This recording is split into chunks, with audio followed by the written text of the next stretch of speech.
인간은 타자의 욕망을 욕망한다. 자크 라캉은 프랑스에서 태어나 의학과 정신병리학을 공부하였다. 라캉은 프로이트의 제자였으며 프로이트의 이론을 계승하였다. 그는 프로이트로 돌아가자는 구호를 외치며 무의식에 대한 독창적인 해석으로 유명해지기도 하였다.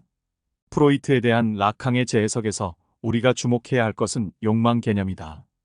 특히 라캉은 인간은 타자의 욕망을 욕망한다고 했다. 나의 욕망이 사실은 알고 보면 다른 사람들의 욕망이라는 것이다. 이러한 욕망은 인간의 사회화 과정에서 사회가 공유하고 있는 가치나 믿음에 의해 주입되기도 한다. 사실 인간은 태어나서 어느 정도는 타자의 욕망을 내면화할 수밖에 없는데 그 이유는 다음과 같다. 소나 말 같은 초식 동물의 경우 태어나고 얼마 지나지 않아 걷기 시작하며 스스로 풀을 뜯어먹는다. 하지만 갓 태어난 아이는 손과 발만 움직일 뿐 걷기는커녕 기어다니지도 못한다.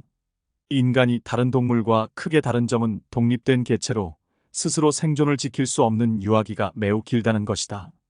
따라서 생존을 위해서는 부모라는 존재에게 의존할 수밖에 없으며 아이는 본능적으로 부모라는 존재에게 사랑받아야 자신이 생존할 수 있음을 알고 있다.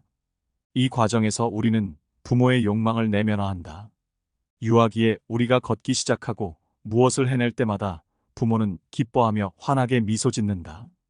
아이는 그런 부모를 보며 기분이 좋아진다. 부모의 기쁨을 자신의 행복으로 여긴다.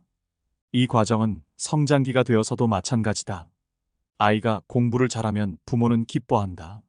아이는 그런 부모의 사랑을 받기 위해 부모가 원하는 것을 자신의 욕망으로 내면화한다. 이런 식으로 아이는 커가면서 그 대상을 때로는 또래, 집단, 교사, 직장, 상사 등 대상을 바꿔가면서 타인의 욕망을 충족시켜간다. 타자의 욕망을 욕망하며 살아가는 것이다. 라캉은 우리에게 다음과 같이 묻는다. 당신이 욕망하는 것이 진실로 당신의 욕망인지를 말이다. 내면화된 타자의 욕망을 따라 살아가면 그것은 내 삶이 아니다. 타자의 욕망을 걷어내 내가 원하는 것으로 채워야 한다. 다른 이들의 욕망에 휘둘리지 말아야 한다.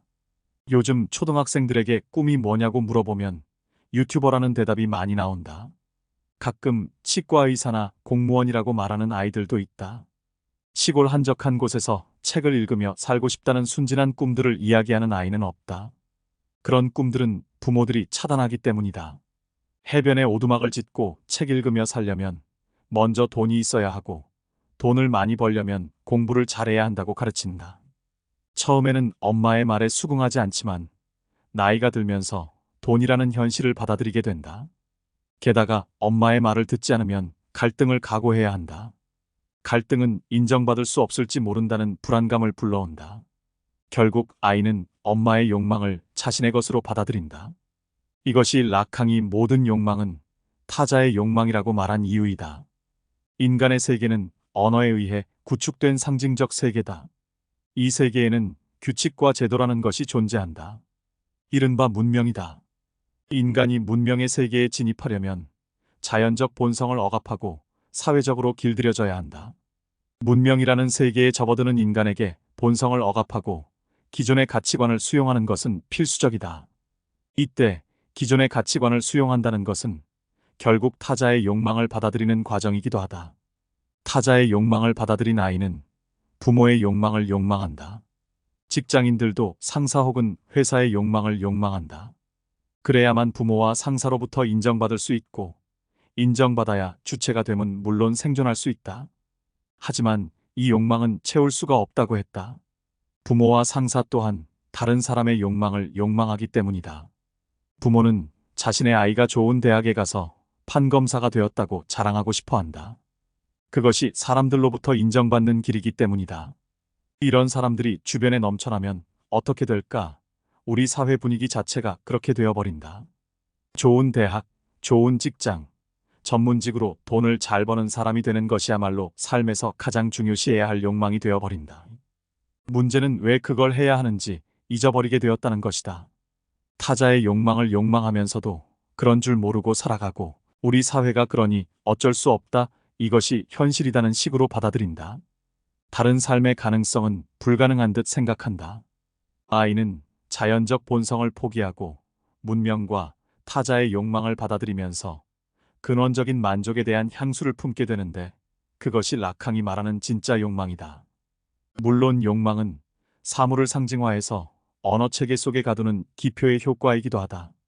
한 번 말을 배운 아이는 말을 통해서 욕망을 추구할 수밖에 없는데, 요구로는 욕망을 담아낼 수 없기에 결핍이 생긴다. 결핍을 채우기 위해 요구를 계속하면서 자신의 욕망을 타자에게 인정받으려 한다.